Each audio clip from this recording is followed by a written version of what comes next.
Hey there, welcome to Something by Tabletop. My name is Tom, I'm going to be your friendly GM for this, and this is going to be me answering questions about Shadowrun 5th edition. So let's get the show on the road, shall we?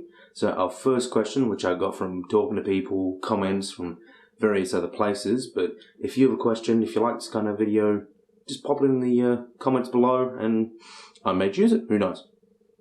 Alright, so first question is from Justin Fenton. How do you handle the legwork portion of a run, when the hacker is essentially running solo and the 3 to 4 other people can't do much with them? I guess the too long didn't read is, how do you effectively balance your time?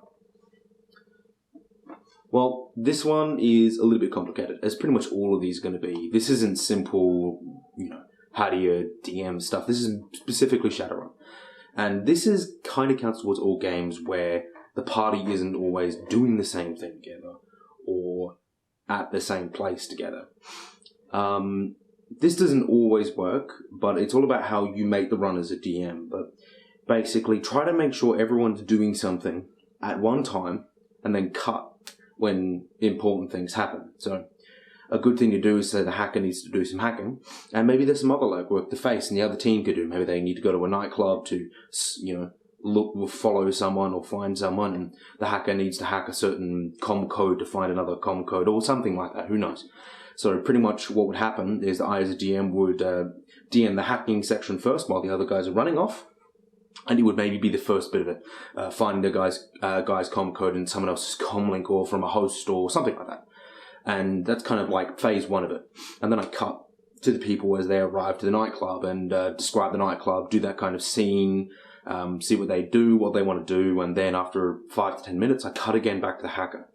I do this until everything's completed, or depending on how many different things are going on. Maybe someone's doing astral with a mage, ritual casting, and I cut between everybody every 5 to 10 minutes. This keeps the pace high.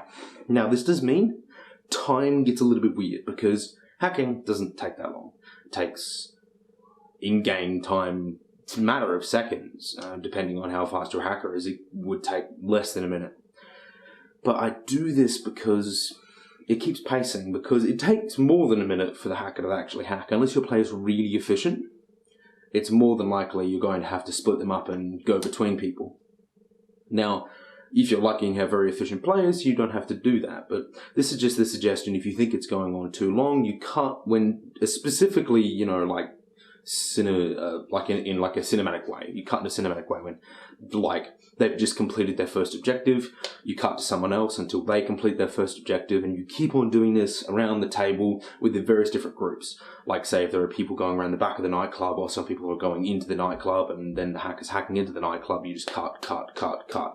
And you keep that movement. And so far, there's plenty of games. I can't really think of one specific game where this has happened, but I try to keep this going through all of mine. I generally get really good feedback on it. People like the pacing of the game, which is good. So it's a good way to keep your pacing up, and I hope you try that too.